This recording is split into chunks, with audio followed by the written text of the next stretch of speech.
Hi y'all, welcome back to my channel. I'm glad to have you here with me this evening. I am actually tonight making something called chicken, I don't remember the original names, chicken squares, chicken pockets, so we'll just call it chicken pocket squares. How's that sound? I got this recipe a long time ago out of a Pillsbury Bake Off book. You know those little, like, I guess they come out monthly, little magazine-like books that are, or they used to be up at the checkout stands at the grocery store. That's where I got this from, and this recipe was in there. And I have actually put a little my own twist on it through the years. I would usually put some kind of maybe a hot sauce or pepper in it, except when some of my children were at home, they would not eat anything hot, so I couldn't do that. But now I put the Slap Your Mama seasoning in it, and then also add I've always added up a little bit of chopped up green pepper. And tonight it's not going to look that green because I'm using up some leftover what I had, and the green part was starting to look kind of rough, so I'm not using that part. Maybe just a tiny bit of it, but not much. Now, the original recipe called for some croutons to be used, and you crush them up. Well, I don't have any croutons, and that's what I normally make it with. So tonight, though, I'm going to use some Ritz crackers. So this will be a new one for me to do with the Ritz crackers.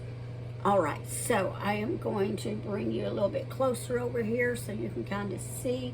I don't know if you'll be able to see down in here, but we will give it a shot, all right? Let me see if I can move some of this stuff out of the way and move you closer. Just bear with me while I do that. Oh, I got you caught over here. Get you uncaught. All right.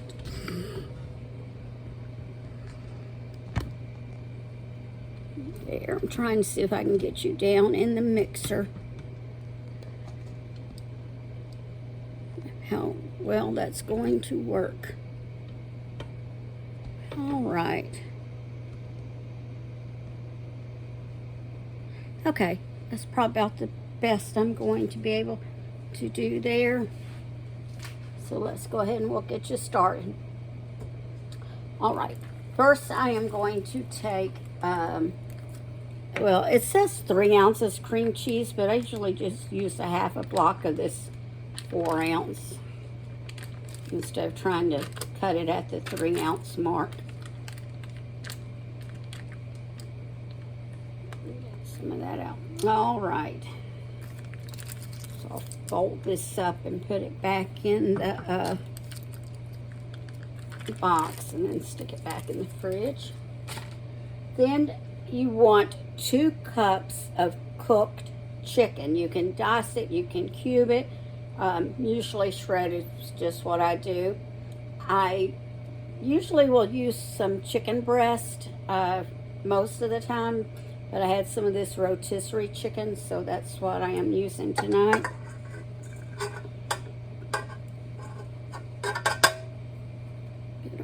Get that last little bit of chicken out there. All right. And next, you want to add to this 2 tablespoons of milk.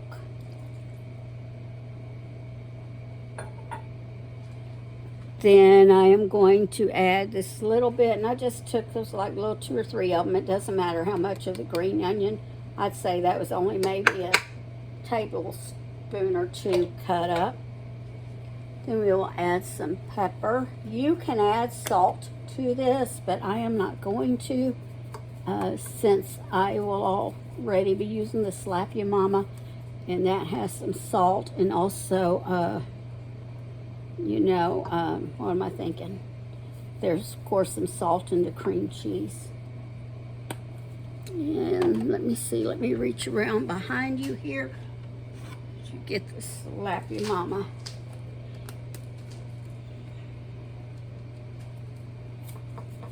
And you know, you can try and use any kind of spices or flavorings or whatever you want. That's just completely up to you. Remember, cooking is always about preference, what you prefer. And then a little bit of garlic powder. Okay, more than a little bit probably, because I like lots of garlic. All right. Then let's go ahead and we will mix this up really good. And it might help if I plug it in. There we go. And bring it up. My goodness, my brains aren't here with me tonight. Start off slow. Make sure nothing comes flying out. Now, for a little bit faster. I tell you what, so you don't have to sit here and listen to that. I am going to pause you until that's done. All right, now I'll show you what we do next. You want to preheat your oven to 350, so you may want to start that before you actually mix up the chicken mixture. So you want to take just your regular, 8-ounce can of Crescent roll dough and open that.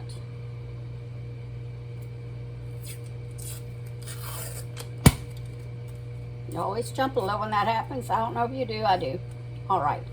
Now let's kind of pop that open. And roll that out a little. Okay. That's about the halfway mark. And we want to take 2 of the pieces.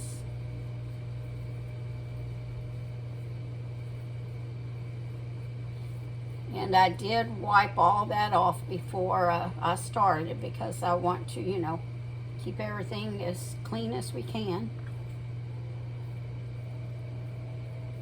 I guess I shouldn't have taken this out. I should have left it in so it'd still be cold and easier to work with. Oh well, you live and you learn. Okay.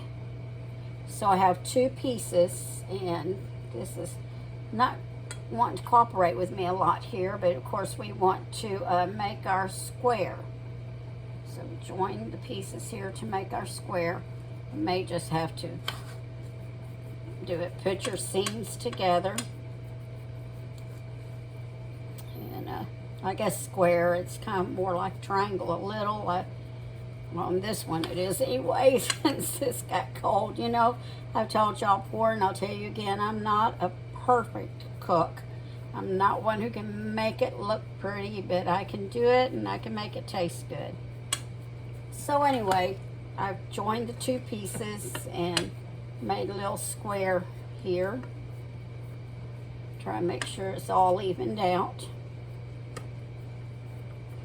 Then you want to put 1/4 of this mixture, and this is what the mixture looked like too. I think I forgot to show y'all that.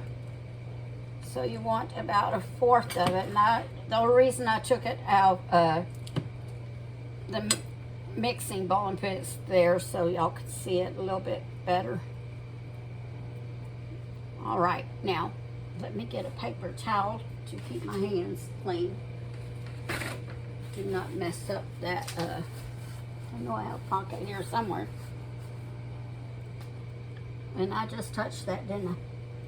All right, so you're going to bring your sides up and pinch them together. Make sure all of your seams are closed.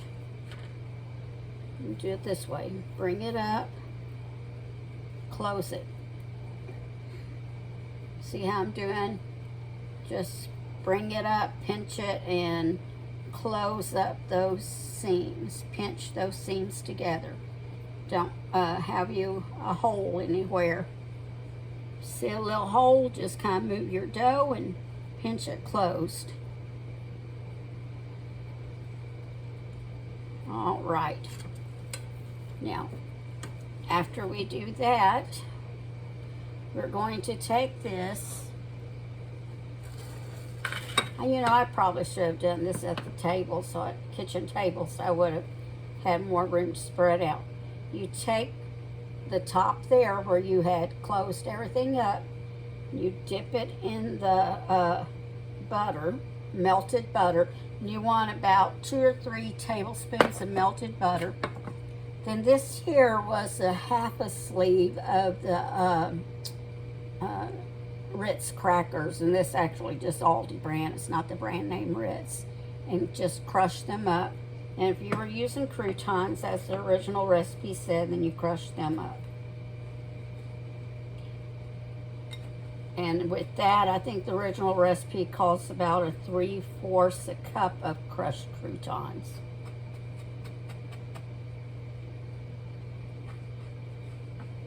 All right, then you set it down inside of a sprayed pan dish. And I am going to cook mine in my toaster oven. So this, I either have a real, and that fits a real small pan, or I have a real small pan, and then there's another pan that goes in there, but it seems to want to stick sometimes, so I just got this, and I kind of had to mold it so it fits. So you want to put that one there. Then we repeat the process until we get all 4 of them done. Okay, show you what that looks like in the pan, and I will bring you back when all 4 of them are finished. Or, well, you know, I'll just leave you on and I'll talk to you while I'm doing this. Okay. And I know that came out and touched my stove, but that's okay. My stove is clean.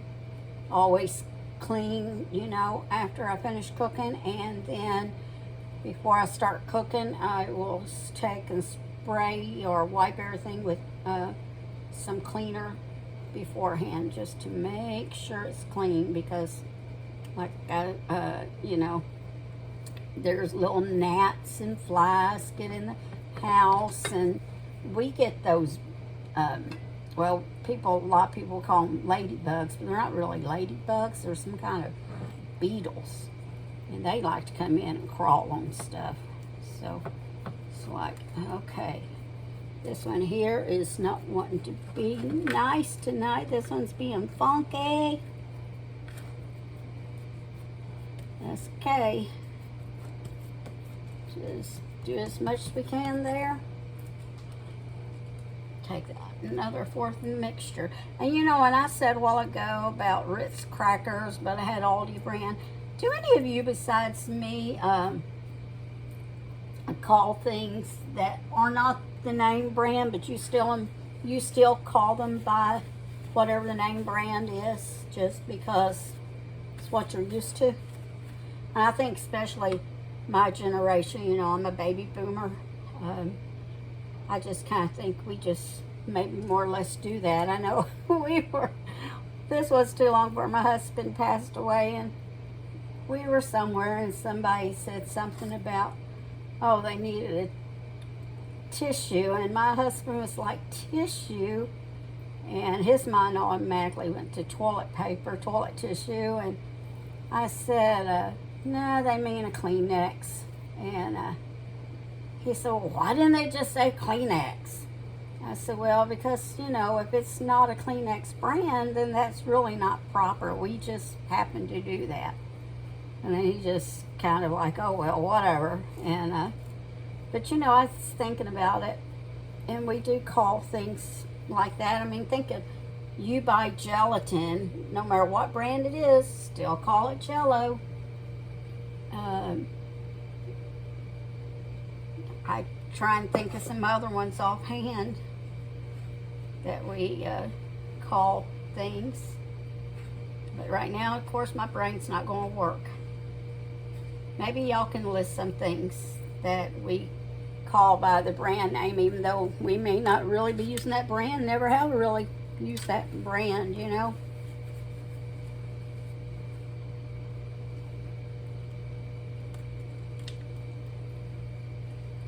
You know, we may say something like we need Nestle's chocolate milk, and again, we may have store brand instead of Nestle's. Or we may say some Hershey syrup, and we have store brand again, or another brand. Okay. So last two. I'm not sure it's going to cooperate with me here. Yeah, I should have left these in, but I was getting all my ingredients out, and I should have just left these in the fridge until I was completely ready for them. But I am going to make this work. That is what I'm going to do. So I just that was really sticking together there, so I just tore off some pieces, and I'm doing it kind of like a pizza crust. I'm sitting here and just going around in circles and getting it bigger and bigger. I guess I could get out my, have a small, what do you call it? Roller, pastry roller. But I'll make do with this. Make do. All right. Put our mixture there again. Bring it up and seal up all the little edges and holes and gaps. May have stretched this a little bit more.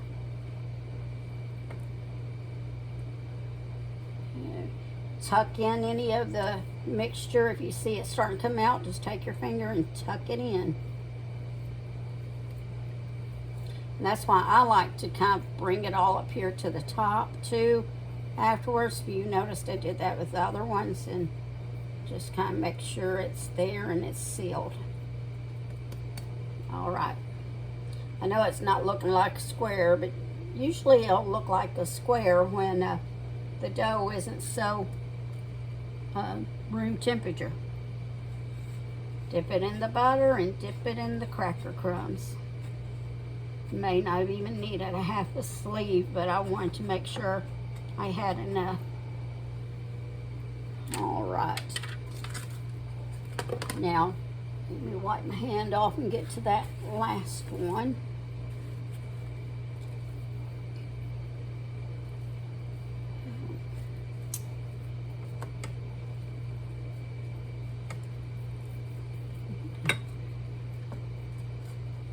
Did y'all all have a nice Labor Day?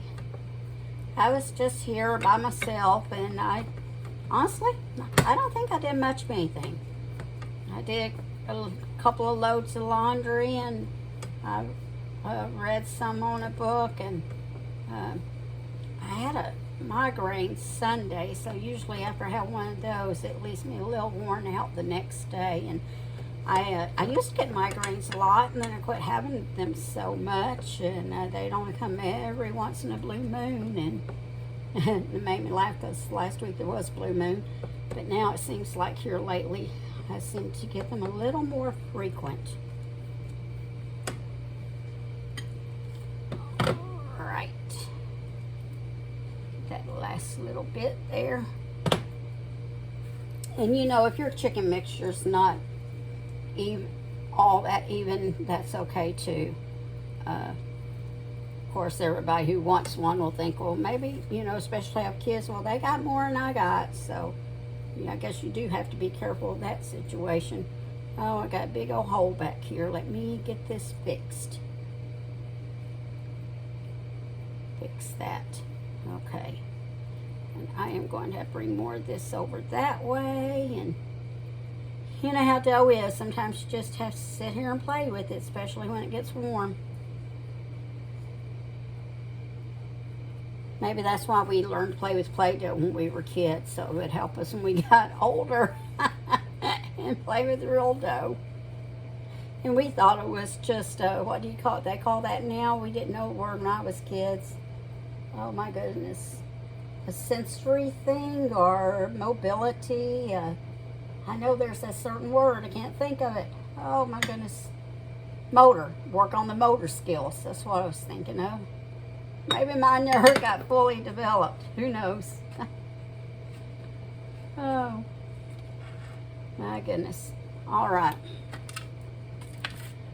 So we have these 4 in there. And I'll show you here.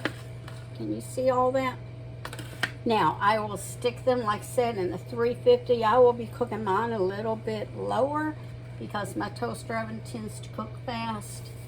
So I'll be going about 315, 320, but you cook them for about 20 minutes. You want to make sure your dough is, you know, all brown and it's done, all right?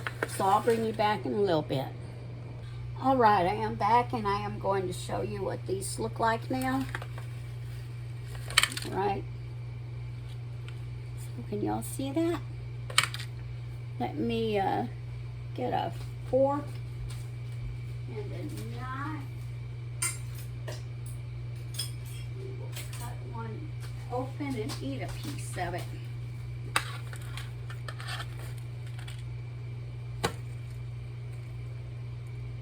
Okay.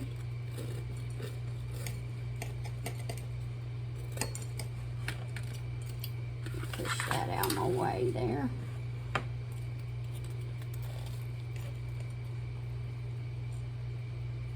Try and make sure my dough is done all the way. I forgot to check for that. Yes, it is. Of course, you know, right up against the chicken, it's going to seem a little bit doughy, but you want to make sure for the most part that your dough is all finished.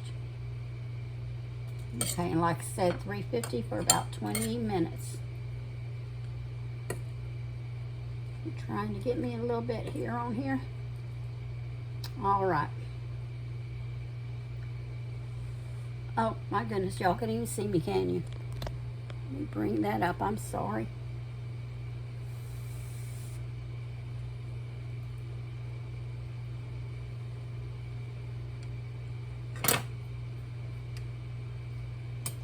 That is good as always.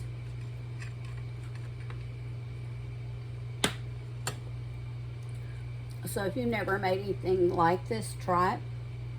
It does taste really good with the Ritz crackers, but I would I like it with the croutons too, so either one works, or you know, you could play with it and put whatever kind of topping you want on it, or you don't even really have to have any kind of a crunchy topping. That's all up to you.